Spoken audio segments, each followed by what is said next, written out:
pasti mengigau. Permaisuri berteriak, "Diam, aku akan memberimu satu kesempatan. Jika kau benar-benar bisa menyelamatkan putriku, maka pernikahan ini akan kujadikan perayaan yang sesungguhnya.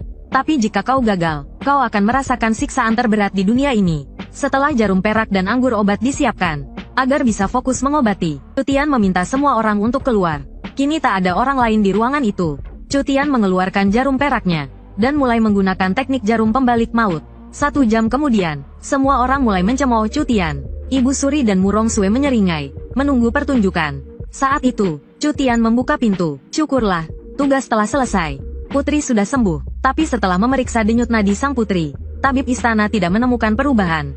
Mendengar itu, para menteri meminta permaisuri untuk segera menghukum mati Cutian. "Kalian semua, tabib bodoh, diam."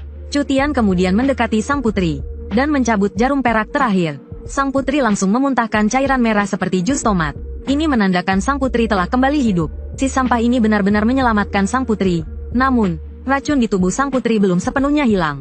Ia baru akan sadar 2 hari lagi. Kalian, tabib payah, bahkan tidak tahu kalau sang putri sudah siuman.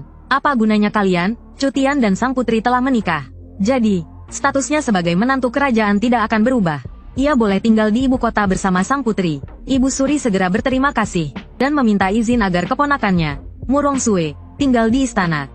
Cutian mengira permaisuri akan menolak, tetapi ia justru mengizinkannya. Saat itu, Cutian akhirnya mengerti betapa dibencinya pemilik tubuh asli ini. Sepertinya ia harus berjuang sendiri untuk bertahan hidup. Semua orang kemudian meninggalkan istana putri. Cutian mengatakan kepalanya sakit sekali, dan ia baru bisa melanjutkan pengobatan besok. Permaisuri segera memanggil tabib terbaik.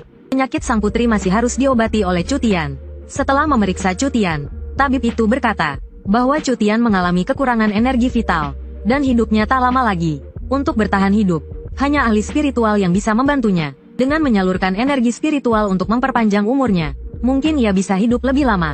Tetapi ahli spiritual sangat langka, dan tidak mudah ditemukan. Setelah semua orang pergi, Cutian perlahan membuka matanya. Ia segera meminta sistem untuk memeriksa tubuhnya. Ternyata ia hanya punya waktu 7 hari untuk hidup. Cutian terkejut dan langsung melompat dari tempat tidur. Sistem memberinya 4 pilihan untuk memperpanjang hidupnya. Tanpa pikir panjang, Cutian memilih pilihan keempat. Lalu ia memasuki ruang mimpi besar. Tapi karena dia terlalu lemah, sistem langsung membukakan banyak benih energi mistis untuknya. Ini berarti Cutian bisa menjadi lebih kuat hanya dengan tidur. Sekarang, dia hanya perlu mengumpulkan 100 helai energi mistis untuk menjadi prajurit mistis. Dan secara otomatis memperpanjang umurnya 1 tahun. Beberapa saat kemudian, dia menyadari Murong Sue masuk, dengan aura niat membunuh yang meluap-luap. Cutian ketakutan dan segera berhenti berlatih, untuk mengusir Murong Sue.